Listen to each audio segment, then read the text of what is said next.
So here we are, guys. We are at the end of 2024. We are a mere 3 weeks away from New Year's Eve, which is crazy, and it is exciting because we get to look forward to a brand new year of video games and life and everything that 2025 will be bringing to us. Of course, for me, that includes Metroid Prime 4 Beyond, but it also gives us an opportunity to look back a little bit. And with the year weeks away from being over, I figured it would be a good opportunity for me to discuss what Nintendo's 2024 looked like and my overall personal opinions on how their year shaped up. Now, I will admit right here at the beginning of this video, first remember that this is just my opinion. This isn't like an official review or anything. I'm just a guy who's my own man and my own person and my own gamer. I'm my own Nintendo fan. So all of us will have a unique perspective on the things we like and don't like and the things we choose to play and choose not to play, the genres or franchises we like and don't like. And so you're going to hear that perspective from me as my own person, not as someone trying to represent the collective. So hopefully you're prepared to tune into my conversation for that. And beyond that, I do have to state that 2024, when looking at Nintendo specifically, was a unique year for me because there's no doubt that they had a lot of games that they released. I can acknowledge the strong volume of library and content that they put out. That was, first party and exclusive and Nintendo IPs and all of that whatnot. They had a strong volume, and that can't be denied, and I applaud them for it, being that we're in the 8th year of the Nintendo Switch, and we know that the Switch 2 is around the corner sometime next year. But at the same time, the vast majority of things that they released didn't really appeal to me and my personal tastes. Again, though, giving Nintendo credit, they released so many games covering a wide variety of genres, and in some ways a wide variety of franchises, but at the same time, we can't ignore just how many Mario-related or Mario Universe games released this year, whether they were new games and new entries and spin-offs, or if they were remakes and remasters. There was a crap ton of Mario this year, just like there was a pretty good amount of Mario last year as well. Either way, it is what it is, and I still, just to repeat this point one final time, want to give them credit for still managing to have a pretty sizable library of games to release in 2024 as the Switch is being phased out and console hardware sales are slowing down significantly. And the next generation, we know, we're kind of bumping up into that. They were prepared. Even if they're rehashing old games and whatnot, they were certainly prepared, and I applaud them for it. So here's the craziest thing, okay? So this is where now I'm talking about just my thoughts and my opinions on the year. It's a good year on paper, simply because they had so many games, like I mentioned. Some of the things that hurts them is that a lot of the games, especially early on, were re-releases and remasters and whatnot. But then beyond that, speaking for me, there was only one Nintendo Switch game, especially one Nintendo game that I purchased all year in 2024 in this list of like 12 or some odd 10 or 12 games they had that they released. And that is this game, The Legend of Zelda Echoes of Wisdom. This is the one Nintendo Switch game in 2024 that I personally bought. I should mention that it's the one exclusive Switch game I bought because the only other actual Switch purchase I made beyond Zelda this year was the Switch digital version of Beyond Good and Evil 20th Anniversary, which, if you follow me on Twitter, I was tweeting about how disappointed I was that the performance was just really bad on that game compared to the other versions, the PS5 version, and I just didn't want to wait for that game because it's one of my top 10 favorite games of all time, and it is fantastic, even though the Switch performance really sucks. But I've also ordered a physical version of that game that should be coming to me by the end of this month in December, and I've ordered that on the PlayStation 5. So I bought a digital version of a game that was available on all platforms on the Switch. It's the only one I chose to do so. So outside of that, Echoes of Wisdom is the game that I bought for the Switch this year. Now, it should be noted, again, only speaking from my personal tastes, that's a pretty significant step down from last year. 2023 had a ton of games across the whole industry. I bought a lot of games for the Switch and the PlayStation 5, and I'm sure I got something for the Xbox. Xbox had a slow year last year. They always have a slow year. I don't know. But I certainly played a ton of games last year that I thought were great. And for the Switch, I mean, we had Tears of the Kingdom, Hello, we had Super Mario Bros. Wonder, we had Pikmin 4, we had a small little game you might have heard of called Metroid Prime Remastered, released last year. And there's probably 2 or 3 other ones that I'm just not even remembering off the top of my head. But some massive games released last year for the Switch. And it was a great year for me to be a Nintendo fan. This year, not so much, because again, it really just boiled down to Echoes of Wisdom. Now, to be more objective and list off some of the other titles that did release this year that a lot of people did buy, did play and enjoy, just because they weren't for me doesn't mean that they're not worth recognizing. One to bring up is the Another Code Recollection Games series, which is, as I understand it, like a remake or a remaster of some Nintendo DS games. Not a genre or franchise that appeals to me, but that released this year, and some people really enjoyed that. There was a new Endless Ocean game, which was very random, and I really enjoyed the first game on the Wii when it was brand new, because I was excited for anything that was Nintendo Wii exclusive and took advantage of the controls and to see what the graphics would look like. So I didn't play that game because I don't really care for what that kind of a game is anymore, but I did like the first one when it came out. But then we get into some of the other games that are a little bit more interesting in the sense that they're mostly Mario games, right? So we had the Mario vs. Donkey Kong remake or remaster, whatever you want to classify that as. We had the Paper Mario Thousand Year Door remake, which was a pretty big deal and a big reveal last year, although it ultimately feels like that game didn't make much of a splash. I saw very little conversation around it, despite all of the hype, and people for years asking that game to come back in some form. It kind of, I don't want to say it landed with a thud, because that's maybe not fair to the game and fans of the game. But again, as somebody in this space, I didn't really see a whole lot of hype around the release or even in the days and weeks after. It just kind of came and went. And I know the Metacritic score was okay, somewhere between like an 80 and an 85 or an 86. So a good game by all accounts. But again, just not a lot of conversation around that game. I just thought it was very strange. Luigi's Mansion 2 HD was another release this year, another old game being re-released. I do appreciate that we got a 3DS game remastered and ported over to the Nintendo Switch. I do want to see a couple of really great 3DS games come over to console. The main one, as you could imagine, would be Metroid Samus Returns. Oh my freaking god, I'll lose my mind if that game comes to the Switch or the Switch 2 or whatever.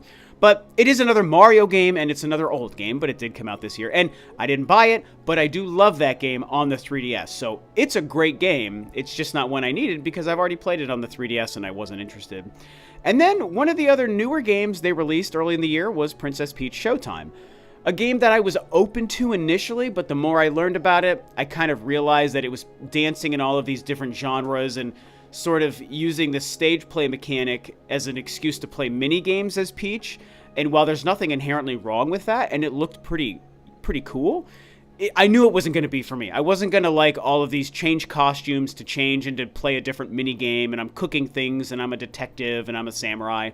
So again, I love that it was a new game, so it's not a remake or a remaster, and it is a Mario game, but it's a brand new game, so that is very cool. It just wasn't for me. Now, on top of all of those games, and on top of Zelda Echoes of Wisdom that I already talked about, there were 2 other significant new games that have come out in the past couple of weeks here at the end for the holiday shopping season.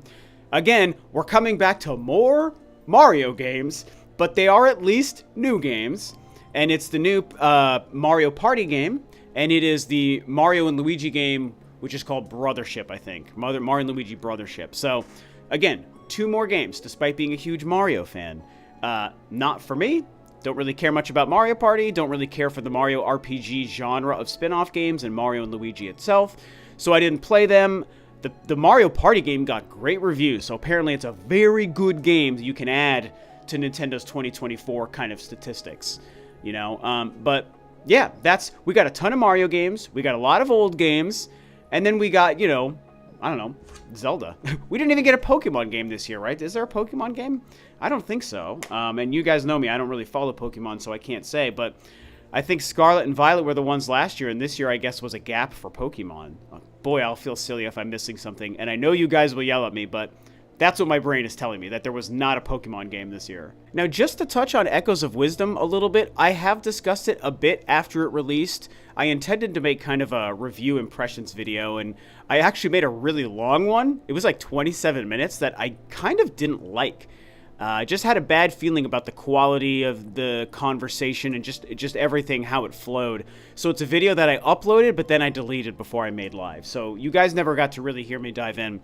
Just to share a quick minute about my thoughts, Echoes of Wisdom is a game that I really love the attempt. I love the concept. I loved playing as Zelda, and I'm a big fan of top-down 2D Zelda gameplay as well.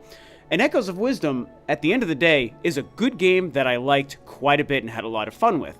I had some frustrations early on, but I kind of got over that hump, and I ended up playing it all the way to completion and feeling really, really good about it.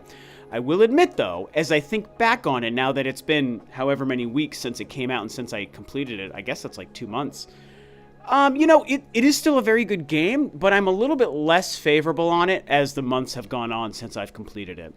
Because I feel like they didn't really execute the Echoes mechanic to the best that they could have. It felt more like a tech demo for the idea than an actual fully formed and completed idea. The combat, using, creating monster echoes to fight for you, there was an attempt. It's a solid idea, and there were times where it worked pretty well, and I figured it out near the end. But for most of the game, I didn't really like it, and it didn't work that well. It wasn't efficient. I think that this game needed maybe another year for them to fully flesh that out, and maybe they didn't need to relegate the sword and the bow and arrow and the traditional items and weapons to like a timed experience. They probably could have just made it so you can use those normally, but then you can also summon monster echoes alongside of that, and so there could have been a lot more strategy and fun to be had there. I think that the echo mechanic worked great for platforming and puzzle solving in the dungeons. I loved it for that stuff. The new lore was certainly very interesting, but it's a game that overall, it was good, but it's exactly what it seemed like. It's like a spin-off game featuring Zelda, and I made a video that people hated for some reason. I do not know why, because I spoke very, very highly of Echoes of Wisdom in the video, but I also said I hope that we get a more traditional Zelda action-adventure game in the future that features Zelda in that role, similar to what Link is in the normal games. Like, I want a Tears of the Kingdom scoped game, where I'm playing as Zelda instead of Link, alongside of the Echoes of Wisdom kind of games. Like, I don't want it to necessarily go away. So, I don't know. I feel like this was a fun first attempt, but it didn't really execute perfectly. And again, as time has gone on, I feel less favorable about Echoes of Wisdom overall. What I initially thought was like an 8.8 out of 10, I think I feel like it's just a nice, solid 8 out of 10. And so, overall, what do you say about Nintendo's 2024? You've heard me ramble on about it for like 10 or 15 minutes or whatever this is here. It's a good year on paper, and it's a good year for a lot of fans and a lot of people who are more open to trying a different variety of genres. And it's also a good year for people who will play any game with Mario in the title or in the Mario universe at all.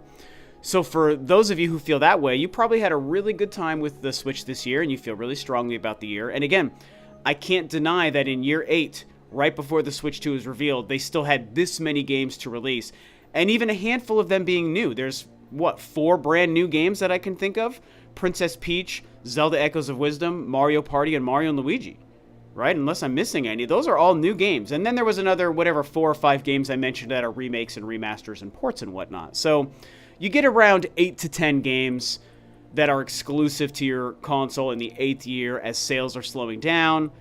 It's a win. It's a win. It's a good year in that respect. When I think of me and my opinion and my tastes, you heard me say it. Other than, a port of Beyond Good and Evil digitally that I bought, this is the only real significant and exclusive game I bought for the Switch this year. It's just Zelda. And it's a game that I liked quite a bit, but I didn't love. It didn't blow me away the way Mario Wonder and Tears of the Kingdom and Pikmin 4 did last year. It's just not on that level to me. So it's good, but it's not amazing. So it's like on paper, you could give Nintendo's year like a B or a B minus, maybe just because of volume. You're docking it because a lot of them are old games and remasters and ports, and it's a ton of Mario. But it's still a good year. It's like a B or a B minus. Just for my personal enjoyment, I mean, trying to be objective, it's like a C or a C minus because I'm really boiling it down to one game that I thought was good, not great. And so, I'm not that greedy that I need anything more than that, really, at the end of the Switch's life. I think some people might say, oh, this console only had one game I liked all year, so it's a D minus, or it's an F, it's bad because it's only one game. And I guess I get that. For me, I can take one game that I thought was good, I play other games on other systems, and I also do other things beyond just play video games. So, one good game at the end of a console's life, that's fine for me. This is like a C year for me. And so I think that the essence and the thesis of this video is that it's a weird, not exciting year for Nintendo in a lot of ways because of the old games and the Mario overload. But when you factor in, and you kind of grade it on a curve because it's year 8, the end of the Switch's life, like I've said, slowing hardware sales, Switch 2 coming next year. When you grade it on a curve, on paper, that's where I feel comfortable saying, for most people, it's probably like a B or a B minus kind of year, which is pretty awesome for year 8 of any console. I mean, other than the PlayStation 2, I don't think any console could boast such a strong volume of titles releasing in the 8th year of their console. So Nintendo clearly struck magic with the Switch. We've known this since 2017. And so I give them props for what they did this year, but it didn't blow me away. So I am laser focused on 2025. I want that Switch 2, and I want that Metroid Prime 4 Beyond, baby. So for me, I'm waiting for that to happen.